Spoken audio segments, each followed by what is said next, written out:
আসসালামু আলাইকুম প্রিয় দর্শক, আমিরুল মোমিনিন মানিক আপনাদের প্রত্যেককে আমন্ত্রণ জানাচ্ছি এই লাইভ পর্যালোচনায়। আজকের পর্যালোচনার বিষয় হচ্ছে জরিপ দেখে ট্রাম্প বললেন, "আমি ইরানের পক্ষে।" অবাক হচ্ছেন? এরকমই একটা ঘটনা ঘটেছে। প্রিয় দর্শক, চলুন এই ঘটনার ভেতরে আমরা প্রবেশ করতে চাই। যুক্তরাষ্ট্রের প্রেসিডেন্ট ডোনাল্ড ট্রাম্পের জনপ্রিয়তা আবারও কমেছে। রয়টার্স ও জরিপ সংস্থা ইপসোসের সর্বশেষ জনমত জরিপে তার প্রতি সমর্থনের হার ৩৫% নেমে এসেছে। রয়টার্স জানিয়েছে, গত মাসে ট্রাম্পের সমর্থনের হার ছিল ৩৭%। এক মাসের ব্যবধানে তা ২% কমেছে। জরিপে অংশ নেয়া অনেক ভোটার অর্থনীতি, মূল্যস্ফীতি ও জ্বালানির দাম সামলাতে প্রশাসনের ভূমিকা নিয়ে অসন্তোষ প্রকাশ করেছেন। জরিপে আরো দেখা গেছে, প্রায় এক দশকের মধ্যে প্রথমবারের মতো অর্থনীতি পরিচালনায় রিপাবলিকানদের তুলনায় ডেমোক্রেটদের বেশি উপযুক্ত মনে করছেন ভোটাররা। আগামী মধ্যবর্তী নির্বাচনের আগে এই ফলাফল রিপাবলিকানদের জন্য উদ্বেগের কারণ হতে পারে। ওই নির্বাচনের ফলের উপর আগামী ২ বছরের জন্য কংগ্রেসের নিয়ন্ত্রণ নির্ভর করছে। তবে নিজের জনপ্রিয়তা নিয়ে ভিন্ন দাবি করেছেন ট্রাম্প। সামাজিক যোগাযোগ মাধ্যম ট্রুথ সোশ্যালে দেয়া এক পোস্টে তিনি বলেন, ভুয়া সংবাদ মাধ্যমের জরিপ নয়, তার প্রকৃত জনসমর্থনের আগের তুলনায় যে কোনো সময়ের চেয়ে বেশি। তিনি বলেছেন, আমি আবারও পড়ছি যে ভুয়া সংবাদ মাধ্যমের জরিপ নয়, তার প্রকৃত জনসমর্থন আগের যে কোনো সময়ের তুলনায় বেশি। যুক্তরাষ্ট্রে ট্রাম্পের অর্থনৈতিক নীতি, মূল্যস্ফীতি, জ্বালানির ব্যয় নিয়ে রাজনৈতিক বিতর্ক অব্যাহত রয়েছে। এসব বিষয়ে তার প্রশাসনের জনসমর্থনে প্রভাব ফেলেছে বলে রয়টার্স ইপসোসের জরিপে উঠে এসেছে। দর্শক, আপনারা দেখলেন যে মার্কিন প্রেসিডেন্ট ডোনাল্ড ট্রাম্প রয়টার্সকে বলেছেন ভুয়া গণমাধ্যম। কিছুদিন আগে ডোনাল্ড ট্রাম্প একটা নিয়ম করেছিলেন যে ইরান যুদ্ধের পরাজয়ের খবরগুলো মার্কিন যুক্তরাষ্ট্রের গণমাধ্যম প্রকাশ করতে পারবে না। এক ধরনের অঘোষিত এম্বার্গো তিনি দিয়ে রেখেছেন। ডোনাল্ড ট্রাম্প স্পষ্টভাবে বলেছেন যে যদি কোনো গণমাধ্যম যুদ্ধের পরাজয় বা যুদ্ধে আঘাতের ঘটনাগুলো তুলে ধরে মার্কিন যুক্তরাষ্ট্রকে হেয় করতে চায়, তাহলে তারা মার্কিন যুক্তরাষ্ট্রের অনুমোদন পাবে না, বা অনুমোদন থাকলে বাতিল হবে, তাদেরকে নিষেধাজ্ঞার আওতায় ফেলে দেয়া হবে। স্পষ্টভাবেই কিন্তু ডোনাল্ড ট্রাম্প এই ঘোষণা দিয়েছিলেন। কিন্তু এরপরও গণমাধ্যমগুলো সেই সব ঘোষণার তোয়াক্কা না করে নানা ধরনের তথ্য কিন্তু প্রকাশ করছে। এইসব তথ্যের মধ্য দিয়ে এটা স্পষ্ট হচ্ছে যে ইরান যুক্তরাষ্ট্রের যুদ্ধে ইরান স্পষ্টভাবেই বিজয়ী হয়েছে বা বিজয়ের পথে এগিয়ে আছে। তো দেখুন, মার্কিন যুক্তরাষ্ট্রের একটা গুরুত্বপূর্ণ গণমাধ্যম হচ্ছে এক্সিওস। এই গণমাধ্যমে বিভিন্ন সময়ে গুরুত্বপূর্ণ তথ্য প্রকাশিত হয়। রয়টার্স তো রয়েছে, নিউ ইয়র্ক টাইমস, আরো বেশ কটি গণমাধ্যম কিন্তু দুর্দান্ত ভূমিকা পালন করছে। মার্কিন যুক্তরাষ্ট্রের প্রেসিডেন্ট ডোনাল্ড ট্রাম্প কখন কি বলছেন সেই বিষয়ে তারা পর্যবেক্ষণে রেখেছে। দেখুন, এইসব জরিপ প্রকাশের পর একটি মার্কিন যুক্তরাষ্ট্রের অনলাইন বলছে যে ডোনাল্ড ট্রাম্প এইসব জরিপে একসময় ক্ষুব্ধ হয়েছেন, আবার এখন বলছেন যে জনগণ যদি আমাকে না পছন্দ করে তাহলে তার পেছনে রয়েছে ইরানের সঙ্গে যুদ্ধ বাঁধানো।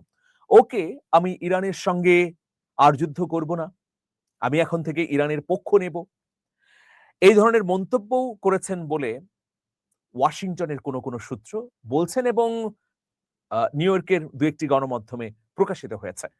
তো ডোনাল্ড ট্রাম্প এখন নিজেই বলছেন যে আমি তো ইরানের জনগণের পক্ষে, বা আমি ইরানের পক্ষ যদি নেই তাহলে মার্কিন যুক্তরাষ্ট্রের নাগরিকরা আবারও আমাকে পছন্দের তালিকায় রাখবে। কারণ মার্কিন যুক্তরাষ্ট্রের জনগণ এখন অপছন্দ করছে, তার পেছনে গুরুত্বপূর্ণ একটাই কারণ, যে আমি যুদ্ধ করে ইরানের আধিপত্যকে ধ্বংস করতে চাই। তো ওকে, যেহেতু জনগণ চাইছে না, সুতরাং আমি এখন ইরানের পক্ষ নিলাম। আবারও আগামী সেপ্টেম্বর বা অক্টোবরে যে মধ্যবর্তী নির্বাচনটি অনুষ্ঠিত হতে যাচ্ছে, সেই নির্বাচনে জনগণ আমাকে সাপোর্ট দেবে। আর এর সপক্ষে ডোনাল্ড ট্রাম্প যুক্তিও তুলে ধরেছেন। তিনি বলেছেন যে আমি ইরানের সমৃদ্ধি, অগ্রগতি এবং ইরানের জনগণের কল্যাণ চাই বলেই তো বড় ধরনের হামলা থেকে সরে এলাম। তো এটা হচ্ছে ডোনাল্ড ট্রাম্পের ভোল পাল্টানো। প্রিয় দর্শক, এই ধরনের নানা ধরনের আ রঙ্গ ব্যঙ্গ বিদ্রুপাত্মক ঘটনা কিন্তু ঘটেই চলছে ডোনাল্ড ট্রাম্পকে ঘিরে। তবে একটি তথ্য আপনাদেরকে দেই, আপনারা খুশি হবেন। আপনারা সবাই জানেন যে নেতানিয়াহু মার্কিন যুক্তরাষ্ট্র সফর করেছেন। সেই সফরে ডোনাল্ড ট্রাম্পের সঙ্গে তিনি দীর্ঘ সময় ধরে বৈঠক করেছেন। নানা বিষয়ে কথা বলেছেন। এর বাইরে সিনেটের আরেকজন সদস্যের সঙ্গে বৈঠক করেছেন, যিনি আবার হাফ প্যান্ট পরে নেতানিয়াহুর সঙ্গে বৈঠকে উপস্থিত হয়েছেন। সেই ভিডিও চিত্র তো আপনারা দেখেছেন।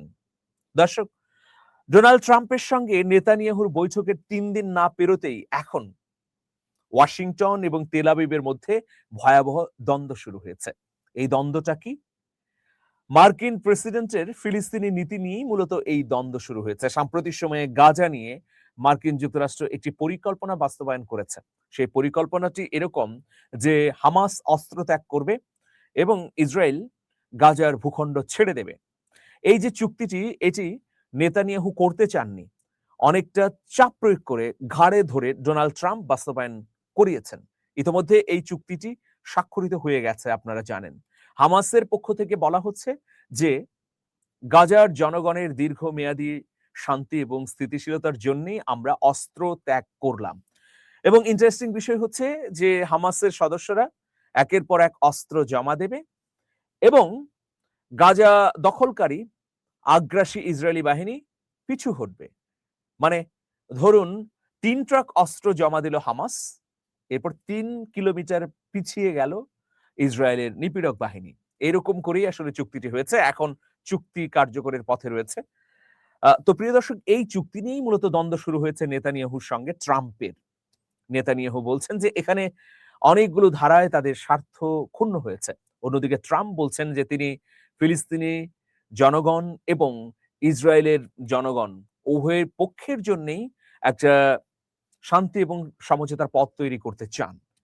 তো এই চুক্তিকে ঘিরে এখন আগুনে পুড়ছে তেল আবিবের রাজপ্রাসাদ এবং ওয়াশিংটনের অন্দর মহল। আপনারা এটা তো জানেনই যে ইরানের সঙ্গে মার্কিন যুক্তরাষ্ট্রের যখন যুদ্ধবিরতি হলো, সেই সময়েও কিন্তু নেতানিয়াহু চাননি যে এই যুদ্ধবিরতিটি হোক। দুজনের স্বার্থ কিন্তু একই। কি স্বার্থ? দুজনেই ক্ষমতায় থাকতে চান। ট্রাম্প চান মধ্যবর্তী নির্বাচনের আগে যদি যুদ্ধ থামাতে পারেন, যদি চুক্তি করতে পারেন, তাহলে জনগণ আবার তার পক্ষে চলে আসবে। মানে জনগণ মনে করবে যে ডোনাল্ড ট্রাম্প যুদ্ধ থামিয়েছেন, যুদ্ধ হচ্ছে না। সুতরাং আগে যেমন ভাবে পছন্দ করেছি এখনো একইভাবে পছন্দ করব। এটা হচ্ছে ট্রাম্পের ধারণা। সেজন্যই কিন্তু তিনি বলেছেন যে আমি আমার জনপ্রিয়তা হারানোর জন্য ইরান যুদ্ধ যদি কারণ হয়ে থাকে, তাহলে আমি এখন থেকে ইরানের পক্ষে। সুতরাং জনগণ আমাকে আবারও ভালোবাসবে। আমি আবারও মধ্যবর্তী নির্বাচনে ভালো ফল করব। দেখুন, অন্যদিকে নেতানিয়াহু ক্ষমতা থাকতে চান। তিনি যুদ্ধ করে। কারণ যুদ্ধ বন্ধ করলেই আগামী অক্টোবরের যে নির্বাচন, সেটি নির্বিঘ্নে অনুষ্ঠিত হয়ে যাবে। আর নির্বাচন হলেই তিনি ক্ষমতাচ্যুত হবেন। ইয়ার ল্যাপিড বা নাফতালি বেনেট ক্ষমতায় আসবেন। এটা তো নিশ্চিত করেই বলা যায়। মানে নেতানিয়াহুর দরকার যুদ্ধ, নির্বাচন না হওয়ার জন্যে, তাতে তিনি ক্ষমতায় থাকতে পারেন। আর অন্যদিকে ডোনাল্ড ট্রাম্পের দরকার যুদ্ধ বন্ধ, তাতে তিনি মার্কিন যুক্তরাষ্ট্রের নাগরিকদের সমর্থন পাবেন।